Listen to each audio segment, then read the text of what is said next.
bilaabina qaybta loo yaqaano name range aan ka bilaabina 3.3 ah good marka name range-ga hadda aan faafsiiyey marka isaga hal mar isbadaan name range-ga waxaan dhihi doonaa tusaale ahaan name range aan create dhihi doonaa rename aan ku sameyn doonaa delete aan dhihi karnaa and so on waxyaabo badan formuladaska aan mari doonaa okay si had range u name graysid ama magaca u aabiyo waxaa laga wadaa tusaale ahaan this is once kan hal cell waaye and column 1 column 2 3 and 4 afartan arabtaa waxayna hal magac isla siistaa so ay lagu bixiyo name range and name range lagu bixiyo kuwa qabana dhamaantooda highlight kalena so A1 ay qoraysaa u jeedid magacan u baxsan waxa leeyahay start data tusaale ahaan start data leeyahay marka mar walba aan la xisaabinayo automatically halkaas aan ka soo qabsanaya tusaale intaan joogaa oo kale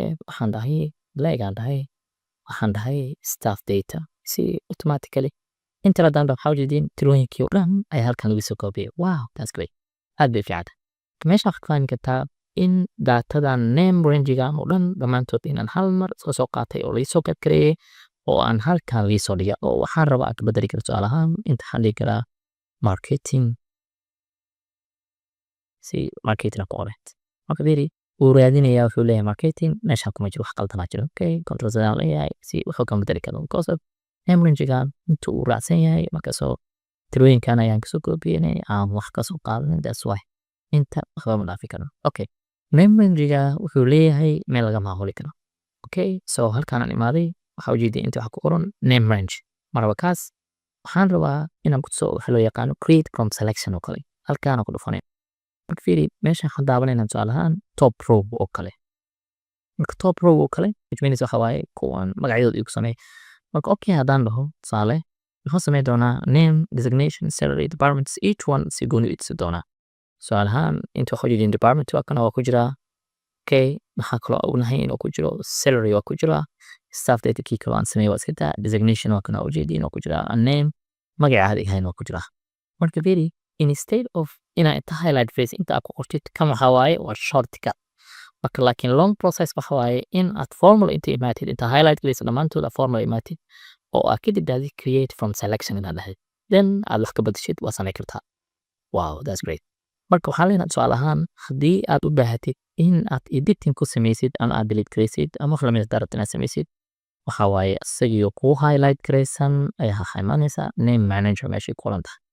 okay hadda tusaale ahaan inta waxaa noogu qoran start data aan u qaano waa inaad tiro halkaan imaanay delete aan leeyahay okay then okay aan leeyahay fiiri markii aan dhahdo column-kan oo kale kuwan name selection kan oo dhan markaan highlight gareyn waxaa ujeedin A1 bis kaliya ay soo baxday marka haddii aan dhaho hadda waxaan ka rabaa inaan ka dhigo staff haddaan ka dhigto automatically hadda staff ayuu isoo akrinaya hadda haddaan hoos tago isi staff ay ku kii war waad tiri marka waad tiri kartaa laakiin halkan kama tiri kartid waa inaad imaataa mar walba name range meesha qoran tahay kadib aad timaadid tusaalahaan mid kaarta aad tirtid oo kale ama edit aad rabtaa inaad ku samaysid halkaan aan imaanay staff ku qoran edit aad leedahay iga bedel magacaan aad leedahay staff 1 ka dhigaan leeyahay okay kadib wuxuu leeyahay from A1 ilaa D6 miya yes aan leeyahay ilaa D6 waaye then okay aan leeyahay kadib waa shaydaha marka marka hadda marka mar walba waxaan aan isticmaalayo ya haddii aan hadda halkan ku qoro staff 1 haddaan ku qoran fiiri wuxuu highlight gareeyay ayagoo dhan ayuu highlight gareeyay marka waxaan fahmi karaa name range-ga in uu yaro aad u fiican yahay iskay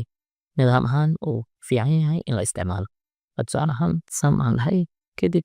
waxaan leeyahay salary wuxuu leeyahay waa buuga ma karabtaa salary in the worksheet-ka maad rabtaa uu leeyahay marka waxaan leeyahay waa buu iyo worksheet-ka waxa waaye sheet-ka waa kan hadda aad ku jirto waa buu waxa waaye another macnaha excel kala markii la rabo in la furo ku leeyahay lama helina uu leeyahay tusaale haddii aan dhahay tusaale ahaan haddaan rabo inaan kan oo kale aan soo qabto maadaama isaga dhan hadday hadda hal mar isla highlight gareey salary aan dhahay kan gooniya macnaha name range waxna name cell-ka caadi aan sameeyay kaleega haddaan dhaho hadda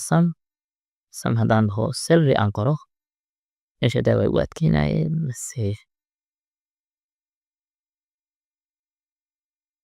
salary okay salary because of ku jira name range ee uu dhex jira then okay haddaan dhaho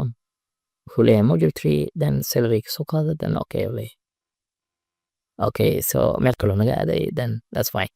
marka waxaan fahmay in name range-ga uu aad noo fiican yahay wax badan aan faa'iideeya ما فهمتني قيتاس ما جبت 3 halkaas waan u weegaya